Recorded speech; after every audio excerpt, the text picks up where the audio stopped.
blight. Say the word and just about everybody knows what you mean. Just in case you're confused, here are a few examples. Most communities agree they don't want it. It's an eyesore that often attracts crime. Still, getting rid of these rundown properties isn't easy. It used to be an abandoned lot, and now we've got actually work. You can hear going on here. Macon-Bibb Mayor Lester Miller gave us a tour of 5 houses under construction in the southern part of the county. Now I look at the house that's behind me. Clearly, is this a sign of what used to be here? That's correct, probably worse. Why are you able to do the construction here, but the house behind me still remains blighted? There are different processes, like, some of this may come through a tax foreclosure. Maybe they haven't paid their taxes in a while. Some of it gets transferred to the Land Bank Authority. Some of them may be tied up in litigation. The vacant properties are on a list of about 5,200 identified 5 years ago. Since then, about half have been torn down or fixed up by the property's owner. Some are abandoned homes, others buildings like this long-forgotten grocery that is now green space. The tool pushing many of these projects is a blight tax. Every week we get our code enforcement officers, our attorneys in there, myself in there, and we pick up sections of the community. We drive down road by road, and we stop at each house and say, what about this one? Miller says it took his team about a year to get the rhythm.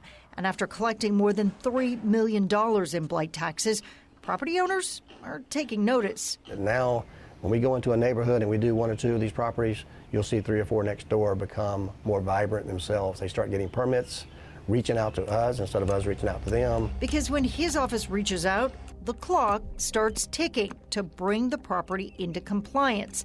In Macon-Bibb, that blight tax can push a $380 tax bill to more than $5,000 on a $100,000 property. It's about trying to prevent and mitigate the blight before it happens. 11 Alive investigates surveyed communities across the metro to see how or if they're using the tool. In the decades Kennesaw has had the option on its books, it's only applied it to 5 properties. Cobb used it once on a rundown strip mall, now redeveloped. But in less than 2 years, Forest Park has used the tax to get 65 properties turned around. Now DeKalb is warning its residents on social media its blight tax has gone into effect. If you're not maintaining your properties, then you're going to pay an increased tax rate. Which is why some in Atlanta are so frustrated. 2 years after passing its blight tax, it is yet to assess a single property. Because these houses aren't in Macon, they are in Atlanta. But if you never get started, you never get started. In April, Atlanta did tap the city solicitor's office to head the program.